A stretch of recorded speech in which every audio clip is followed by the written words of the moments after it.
بسم الله الرحمن الرحيم. الحمد لله رب العالمين، والصلاة والسلام على رسوله النبي الكريم محمد وعلى آله وصحبه أجمعين ومن تبعهم بإحسان ودعا بدعوتهم إلى يوم الدين. أما بعد، فقال الله سبحانه وتعالى: فأعوذ بالله من الشيطان الرجيم. بسم الله الرحمن الرحيم.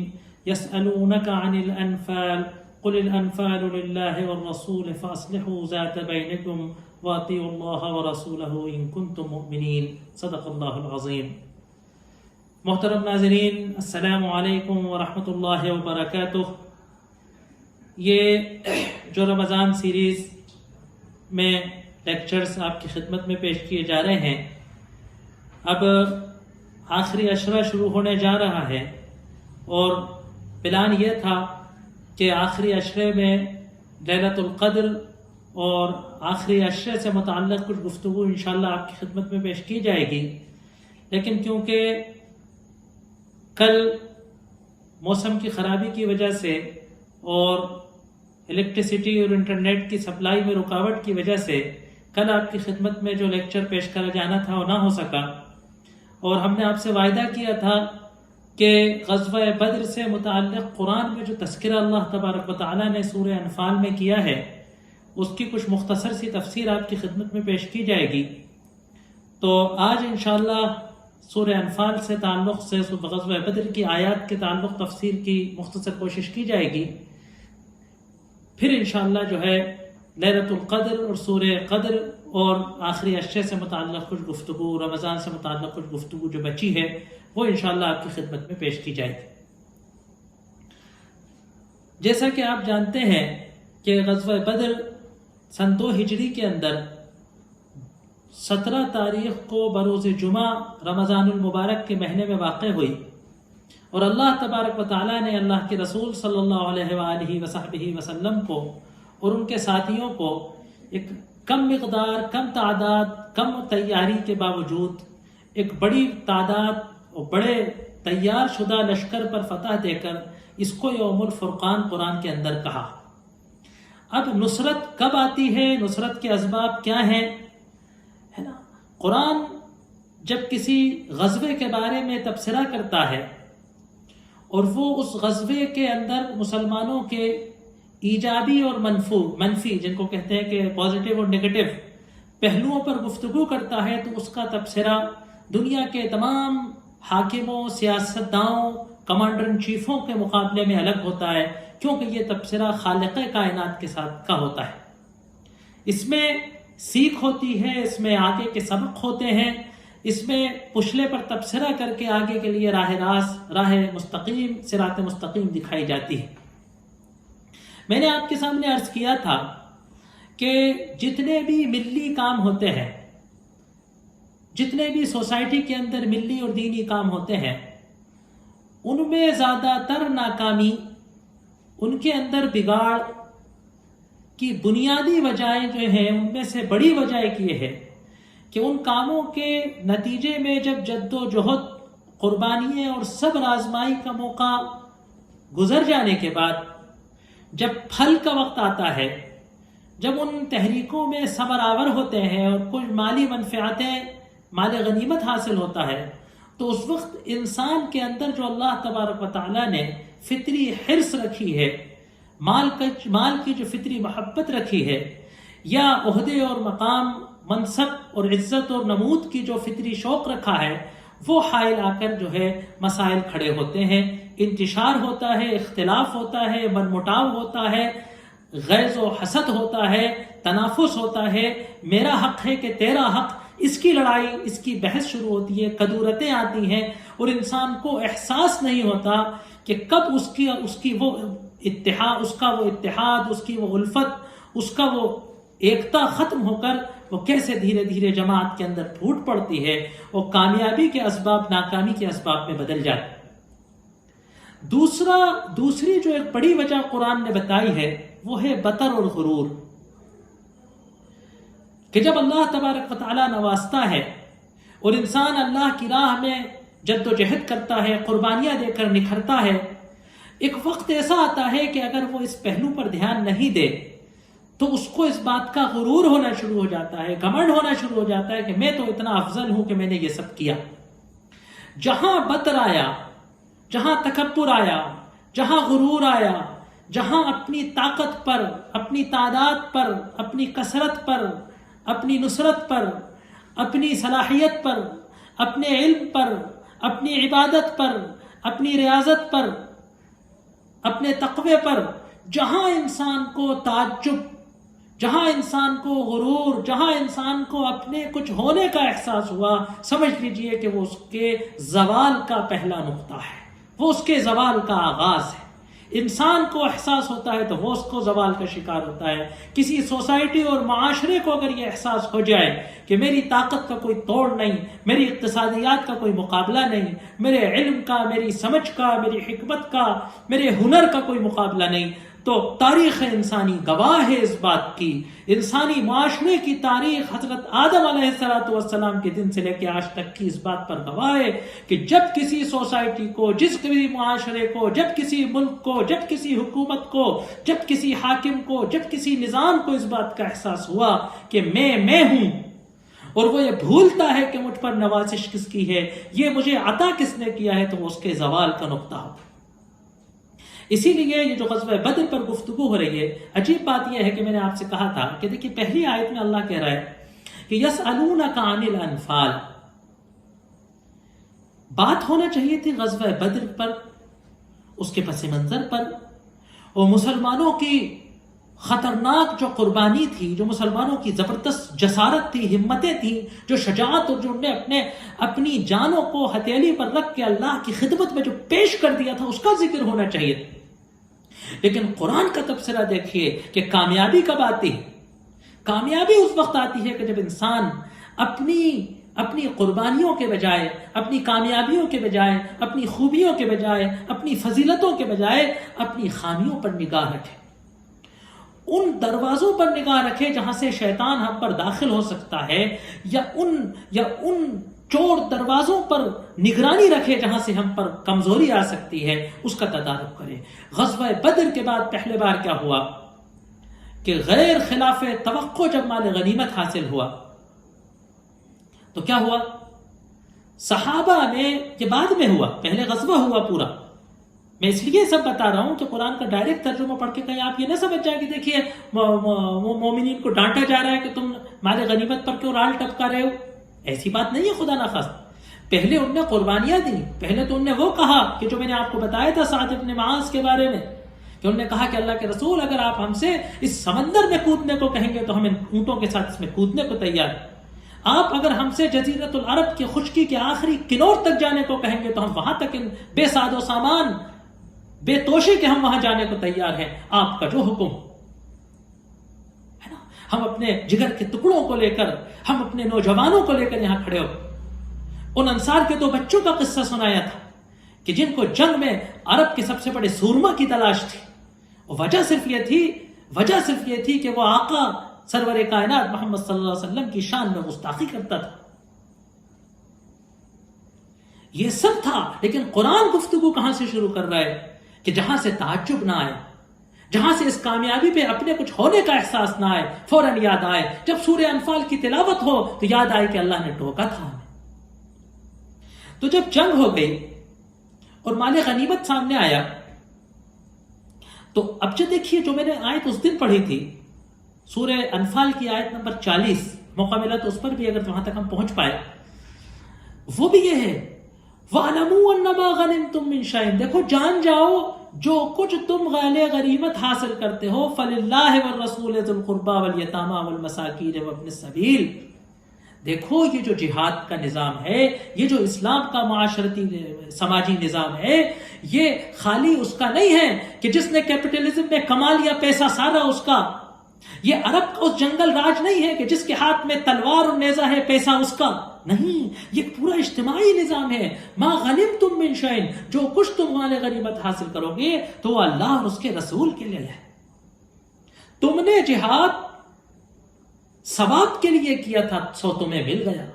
تم نے جہاد اللہ کی خوشنودی کے لیے کیا ہے، انشاءاللہ ملے گا۔ تم نے جواب، تم نے جہاد جنت کے لیے کیا ہے وہ تمہیں ملے گی، تم نے جہاد اجر کے لیے کیا ہے وہ تمہیں ملے گا، مال غنیمت کو اس کا معاوضہ اگر بنا لو گے تو تمہارا جہاد ضائع ہو جائے۔ یہ تو اللہ اور اس کے رسول کا ہے جو اس میں وہ فیصلہ کرتا ہے۔ اگر وہ تمہارے لیے کوئی حصہ مقرر کرتا ہے کہ اس کی نوازش ہے، یہ تمہارے جہاد کا بدلہ نہیں ہے۔ یہ تو عرب کے لٹیرے کرتے تھے کہ جس نے لوٹا مال اسی کا ہے نا، تو مغل اللہ ولرسول وذی القربى، یہ رشتہ داروں کا بھی اس میں حق ہے، والمساکین ہے، وہ بیچارے مسکین لوگ ہیں، وہ ہمارے معاشرے کے کمزور طبقے، وہ معذور و مجبور کے جو تلوار لے کر نہیں نکل سکتے، جو تجارت نہیں کر سکتے، جو کما نہیں سکتے، جو ڈیوٹی نہیں کر سکتے، جو معذور ہیں، جو بیمار ہیں، جو بوڑھے ہیں، جو اپاہج ہیں، والیتاما، اور یتیم، جس کے یتیم کا قرآن میں بڑا تذکرہ ہے، جس کے سر پہ سے اللہ نے سرپرست کا سایہ اٹھا لیا۔ تصور کیجیے کیا مشکل زندگی، کیا مشقتوں کی زندگی۔ یہ تو الگ بات ہے کہ اللہ پالتا ہے، ہم نہیں پالتے، یتیم بھی پل جاتے ہیں، اور کبھی کبھی یتیم ہم سے زیادہ اچھے پل جاتے ہیں، لیکن تصور کیجئے دنیاوی اسباب کے اعتبار سے کہ اللہ نے اس کی بڑی نصیحت ہے نا۔ تو وہاں کا ان کنتم آمنتم باللہ، اگر تم اللہ پر ایمان رکھتے ہو، اگر تم نے جو کچھ کیا اللہ پر یقین کرتے ہوئے کیا، اللہ کی دین کی نصرت کے لیے کیا ہے، تو تمہیں مال کی طرف توجہ نہیں کرنا چاہیے۔ اسی طریقے سے یہاں جب مال غنیمت کا مسئلہ آیا تو ابھی تک اس کے تعلق سے کوئی حکم نہیں تھا، ابھی تک کوئی جہاد اور غزوہ بھی نہیں ہوا تھا، اور ابھی تک شریعت میں مال غنیمت کی تقسیم کا کوئی نظام بھی نہیں تھا۔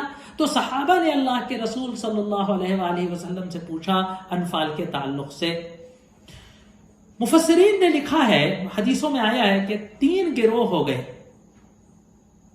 اب دیکھیے اسلام نے ایک اور پیغام دیتا ہے کہ اجتماعی کام کے اندر نفع اور نقصان بھی اجتماعی ہے۔ لشکر جنگ ختم ہونے کے بعد لشکر کے 3 حصے ہو گئے۔ لشکر کا ایک حصہ دشمن کے تعاقب میں گیا کہ وہ واپس نہ آ جائے، یعنی دشمن کو کھدیڑنے گیا۔ دوسرا لشکر کا حصہ جو تھا، جو میدان جنگ میں سے اور کافروں کے شکست خوردہ کیمپ سے مال غنیمت کو اکٹھا کر کے جمع کر رہا تھا۔ اور تیسرا لشکر کا حصہ تھا کچھ نوجوان انصار کے جانثار تھے جو سرور کائنات محمد صلی اللہ علیہ وآلہ وسلم کو گھیر کر ان کا تحفظ کر رہے تھے کہ شکست خوردہ لشکر کے کچھ زخمی لوگ اپنی شکست کا بدلہ لینے کے لیے پیچھے سے آ کر ہے نا، ہماری غفلت کا فائدہ اٹھا کر پیچھے سے آ کر کہیں جناب رسول صلی اللہ علیہ وسلم پر کوئی نقصان نہ پہنچاتے ہیں، تو وہ آپ کا جو عریش تھا ہیڈ کوارٹر، اس کی حفاظت کر رہے تھے۔ تو تینوں نے کہا کہ بھئی ہم بھی ایک کام کر رہے تھے، غنیمت کے مستحق خالی تم نہیں ہو، نے کہا خالی تم نہیں ہو۔ تو اس بحث کو اللہ نے بعد میں بتایا کہ سب کو حصہ ملے گا، اور پورے اسلامی جہاد میں مال غنیمت تقسیم ہوتا تھا اور مجاہدوں کو بڑا فائدہ ہوتا تھا ایک زمانے میں، لیکن بتایا کہ یہ مقصد نہیں تھا۔ کہا یسألونک عن الانفال، تم سے انفال کے بارے میں پوچھتے ہیں۔ نفل کہتے ہیں جو اللہ کے رسول صلی اللہ علیہ وسلم جہاد میں کسی کو انعام دیتے ہیں۔ تو نفل، غنیمت اور سلب، فیء، 3 الفاظ آتے ہیں، انشاءاللہ کبھی تشریح اس کی تفصیل سے کریں گے۔ قل انما الانفال للہ ولرسولہ،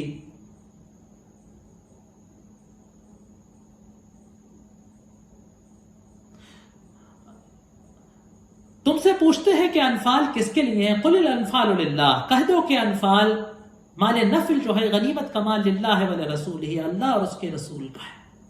پورا اس پہ اختیار اللہ اور اس کے رسول کا ہے۔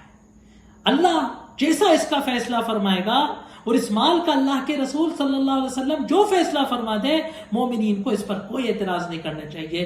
تم نے اس کو حاصل نہیں کیا ہے کیونکہ یہ کوئی مال غنیمت حاصل کرنے کی جنگ نہیں تھی، یہ تو رضوان من اللہ، اللہ کی خوشنودی حاصل کرنے کی جنگ تھی۔ اگر تمہارے اندر اخلاص تھا تو سو تمہیں وہ مل جائے گا، ہے نا۔ غزوہ بدر والوں کی کیا فضیلت، کیا آج تک ہم کسی کا نام آتا ہے تو آج 1400 سال ہو گئے ہیں، آدمی کیا کہتا ہے یہ بدری صحابی تھے، کتابوں میں لکھتا ہے بدری ہیں، یہ ان کی فضیلت کی آخری سند ہوتی تھی کہ وہ بدری ہیں۔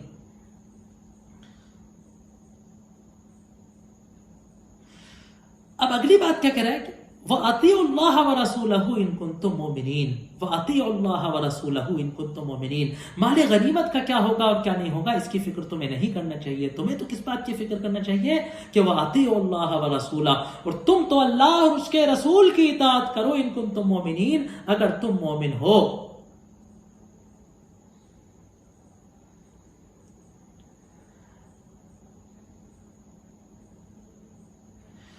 اب یہاں آیت آگے بتا رہی ہے کہ مومن اصل کون ہوتے ہیں۔ انما المؤمنون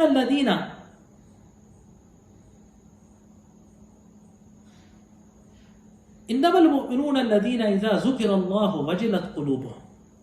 اب یہاں مومنین کی کچھ ادائیں بتائی جا رہی ہیں، اور میں نے کہا تھا اب اس کا تناسب دیکھیں کہ غزوہ بدر کے تذکرے سے پہلے مومنین کی شرطیں بتائی جا رہی ہیں کہ ایسے غزوہ بدر کی فتح ہر کسی کو نہیں ہو سکتی، اس کی کچھ شرطیں ہیں، اور وہ شرطیں کیا ہیں کہ ایسے مومن اگر غزوے میں جا کر کھڑے ہوں گے تو بدر سامنے آئے گا۔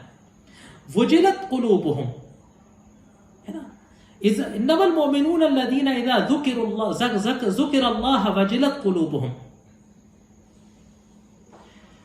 کہ جب ان کے سامنے اللہ کا ذکر کی وجلت قلوبہم، ان کے دلوں کے اندر جلال آ جاتا ہے، ان کے دل تھرا جاتے ہیں۔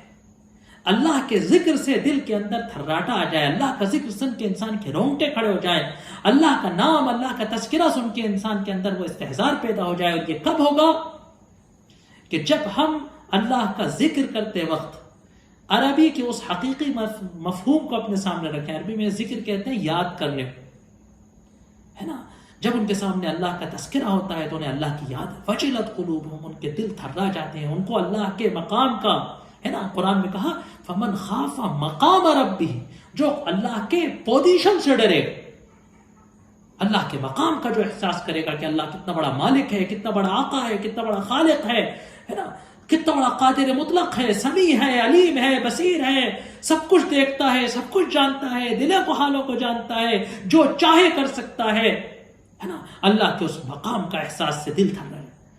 وَإِذَا تُلِيَتْ عَلَيْهِمْ آيَاتُهُ وَإِذَا تُلِيَتْ عَلَيْهِمْ آيَاتُهُ، جب اللہ کی آیتیں ان کو سنائی جاتی ہیں، زَادَتْهُمْ ایمانا، کیا ہوتا ہے آیتیں سنانے کا نتیجہ؟ کہ ان کے ایمان میں اضافہ ہو جاتا ہے نا۔ اب دیکھیے وہی بات کہ قرآن کو اتنے احساس کے ساتھ، قرآن کو اتنے تدبر کے ساتھ، قرآن کو اتنے استحضار کے ساتھ سننا اور پڑھنا ہے کہ اس سے ہمارے ایمان میں اضافہ ہو۔ اب دیکھیے ایمان میں اضافہ ہوتا ہے کہ نہیں ہوتا، عقیدے کی یہ گمبھیر بحث چھڑنے کا یہاں مقام نہیں ہے۔ یہاں اس بات کو محسوس کرنے کا مقام ہے کہ میدان بدر میں لے جاتے وقت مومنین کی تیاری کیا تھی۔ وَإِذَا تُلِيَتْ عَلَيْهِمْ آيَاتُهُ زَادَتْهُمْ وَعَلَىٰ رَبِّهِمْ يَتَوَكَّلُونَ۔ تیسری چیز کیا ہے؟ تیسری چیز کیا ہے کہ وَعَلَىٰ رَبِّهِمْ يَتَوَكَّلُونَ، اور وہ اپنے رب پر بھروسہ رکھتے ہیں۔ یہ سب سے بڑا ایمان کا گر ہے۔ یقین کیجئے، یقین کیجئے کہ سب سے بڑا جو ایمان کا گر ہے کہ توکل، وَعَلَىٰ رَبِّهِمْ يَتَوَكَّلُونَ، کہ وہ اپنے رب پر بھروسہ رکھتے ہیں، وہ اپنے رب پر اعتماد کرتے ہیں کہ جو میرے رب نے میرے مقدر میں لکھا ہوگا وہ ہو کر رہے گا، اور اگر میرے رب نے میری کسی خطرے سے میری حفاظت رکھی ہے تو پوری دنیا اگر مجتمع ہو جائے، پوری دنیا اگر متحد ہو جائے، پوری دنیا اگر متفق ہو جائے مجھے نقصان پہنچانے کو، تو مجھے نقصان نہیں پہنچا سکتی۔ یہ ہے توکل، کہ جو توکل مطلوب ہے۔ وَعَلَىٰ رَبِّهِمْ يَتَوَكَّلُونَ۔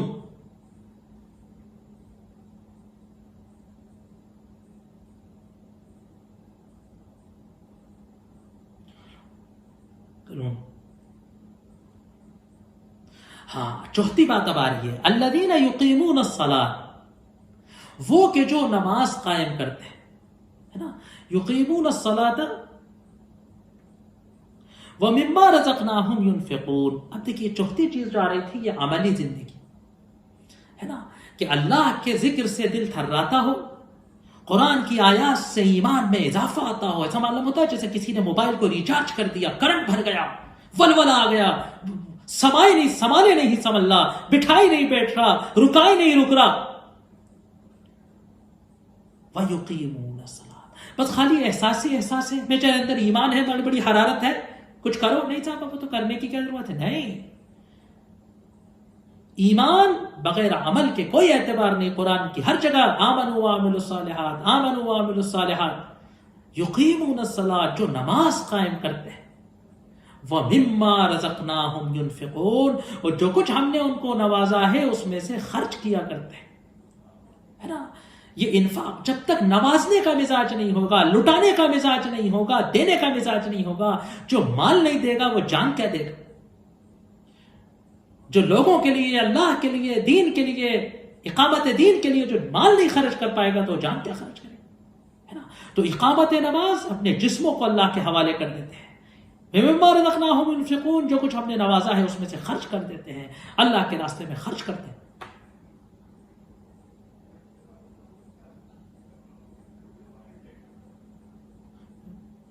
اولئک هم المؤمنون حقا.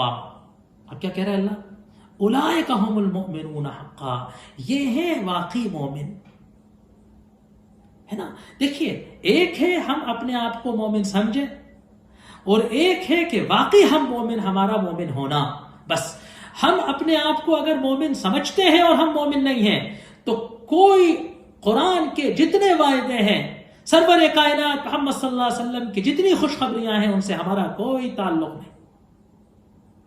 واقعی اگر ہم مومن ہیں تو واقعی پھر ایمان جو کچھ دکھاتا ہے وہ ہمارے اندر نظر آئے. خالی غزوہ بدر میں ہی ایسا نہیں ہوا، تاریخ اسلام کے بے پناہ واقعات، بے پناہ معارک، بے پناہ نظارے ایسے ہیں ہمارے سامنے کہ جس میں اس ایمان کی جلوہ گری نظر آتی.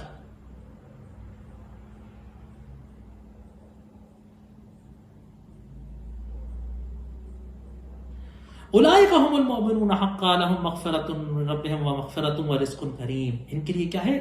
اللہ کی طرف سے مغفرت ہے نا، ورزق کریم.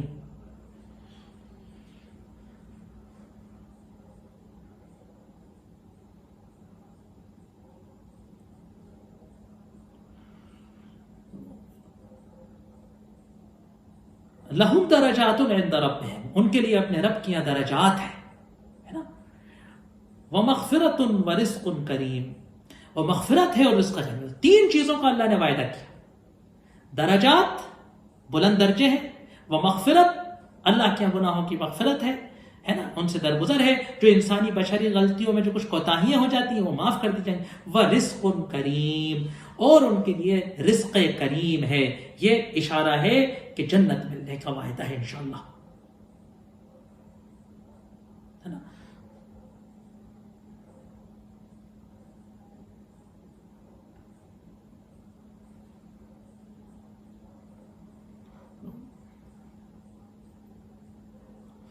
کما اخرجک ربک من بیتک وان فریقا من المؤمنین لکارہون.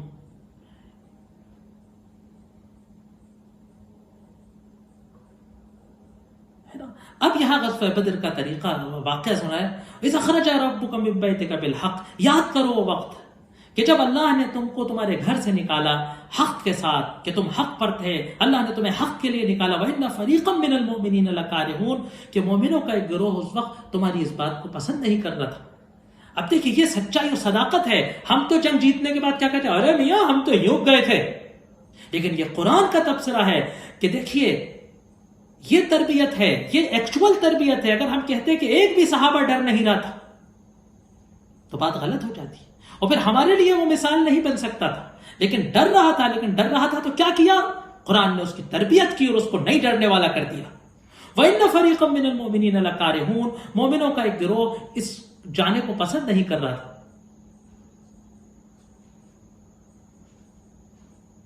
ہے نا، یجادلونک فی الحق، تم سے حق کے بارے میں بحث کر رہے تھے. بعدما تبین، اس کے بعد کہ ان پر بات واضح ہو گئی تھی. کانہم یساقون الی الموت، ایسا وہ سمجھ رہے تھے کہ جسے موت کی طرف لے جائے جا رہے ہیں. ہے نا، کیونکہ حالات ایسے ہی تھے کہ ایک جو ہے وہ قافلے کی لوٹنے کی تیاری سے آئے تھے، اور جو ہے ایک لشکر جرار کے سامنے کھڑا کر دیا جائے تو کیا ہوگا؟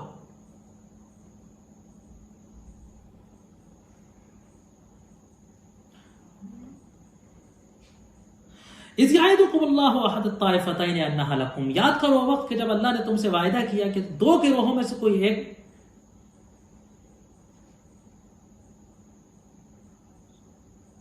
ہے نا. اذ یعدکم اللہ احدی الطائفتین، یاد کرو کہ جب اللہ تبارک و تعالیٰ نے تم سے کوئی دو گروہوں میں سے کسی ایک گروہ سے ملاقات کا وعدہ کیا. اللہ نے کہا یا تو تمہیں جو ہے وہ قافلہ ملے گا یا تم کو لشکر ملے گا. اب ظاہر سی بات ہے انسان کا مزاج کیا ہے، ہم تو چاہیں گے کہ لشکر ملے. وَتَوَدُّونَ أَنَّ غَيْرَ ذَاتِ الشَّوْكَةِ تَكُونُ لَكُمْ، اور تم تو یہ چاہتے تھے کہ بغیر شوکے والا، بغیر زور والا، بغیر ہتھیاروں والا تمہیں مل جائے. وَاللَّهُ يُرِيدُ الْحَقَّ، ہے نا، لیکن اللہ کچھ اور چاہتا تھا.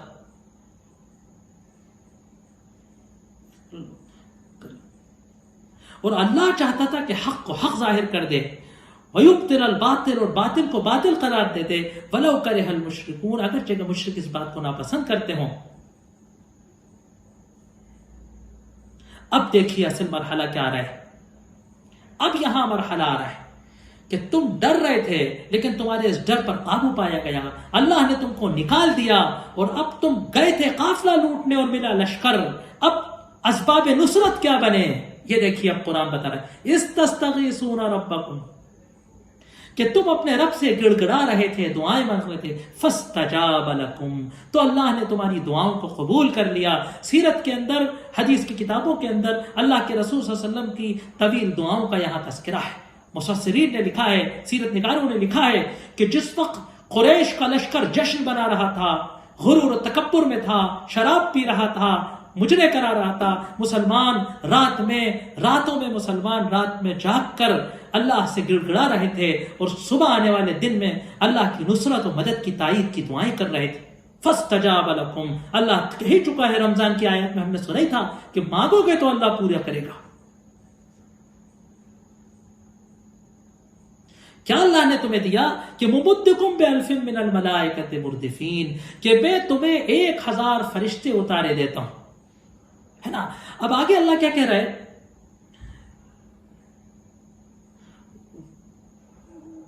وما جعلہ اللہ الا بشرا لکم ولتطمئن قلوبکم والنصر الا من عند اللہ العزیز الحکیم،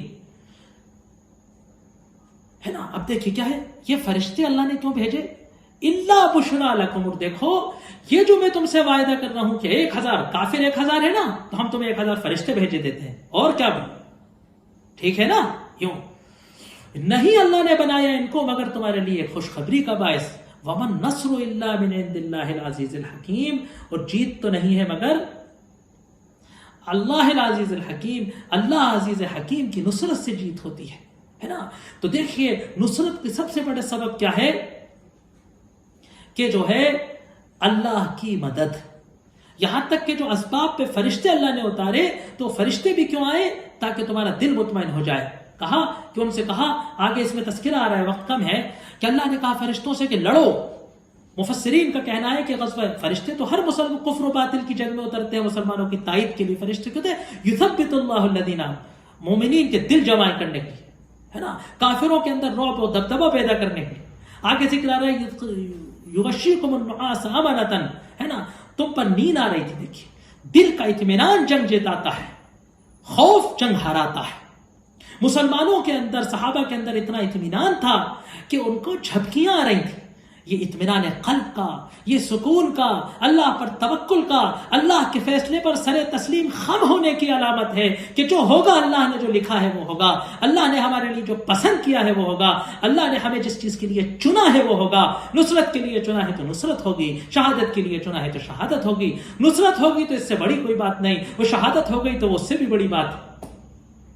اس جذبے سے جو میدان میں اترتا ہے تو اس کو میدان میں گھبراہٹ میں نیند اڑنے کے بجائے، ڈپریشن ہونے کے بجائے اس کو جھونکے آتے ہیں، اس کو اونگ آتی ہے. یہ اطمینان سکون کی اونگ تھی. اس کے بعد اللہ نے کہا کہ ہم نے فرشتوں سے کہا کہ کافروں کے گردنوں پر مارو، کافروں کے ہاتھوں پر مارو. اس طریقے سے اللہ کہہ رہا ہے کہ آگے اللہ کیا کہہ رہا ہے، آگے جا کے اسی صورت کے اندر آگے بات آ رہی ہے کہ وَأَطِيعُوا اللَّهَ وَالرَّسُولَ. دیکھو گر پکڑ لو اللہ اور اس کے رسول کی اطاعت کرو. آگے جو بہت اہم بات آ رہی ہے اس کی طرف میں اشارہ کرنا چاہ رہا ہوں، وقت کم ہے، کہ وَلَا تَكُونُوا كَالَّذِينَ خَرَجُوا مِن دِيَارِهِمْ بَطَرًا وَرِئَاءَ النَّاسِ. دیکھو میں نے کہا نا دو چیزیں، وَلَا تَكُونُوا، اور ان لوگوں جیسے نہ ہو جاؤ. غزوہ بدر ہم کو کیا پیغام دیتا ہے؟ دو گروہوں کی خصوصیتیں بتا رہا ہے پھر اسی کے حساب سے ان دو گروہوں کا انجام بتا. ان کے بارے میں تو اخرجک ربک من بیت، ایک گروہ وہ تھا کہ جس کو اس کا رب ان کے گھروں سے نکال کر لایا تھا، ایک مقصد عظیم کے لیے ان کو میدان تک لایا گیا تھا، اعلاء کلمت اللہ ان کا تھا، اپنے اللہ کے دین کی نصرت ان کا خیال تھا، اللہ اور اس کے رسول کی اطاعت ان کے مد نظر تھی. مال کی محبت کا کوئی شائبہ بھی اگر ہو سکتا تھا تو ان کے دلوں سے کھینچ کر باہر پھینک دیا گیا تھا، نمٹا کر رکھ دیا گیا تھا. اور دوسرا گروہ جو مکے سے آ رہا تھا وہ کیا تھا؟ بطرا و ریا الناس، وہ تکبر میں آ رہا تھا، وہ گھمنڈ میں آ رہا تھا، وہ اپنی پندار میں آ رہا تھا، مجھ سے کچھ کہا میں اپنے وجود کو ثابت کرنے آ رہا ہوں، ریاکاری کرتے ہوئے آ رہا تھا، اپنے زینت کی، اپنے مال کی، اپنے اسباب کی شوبازی کر رہا تھا، اس پر توکل کر رہا تھا. اللہ مسلمانوں سے کہہ رہا ہے دیکھو نصرت ہو جائے، فتح ہو جائے، تمہیں اسباب حاصل ہو جائیں تو ان لوگوں جیسے مت ہو جانا کہ جو اپنے گھروں سے بطرم و ریا الناس، غرور و تکبر کرتے ہوئے آئے تھے.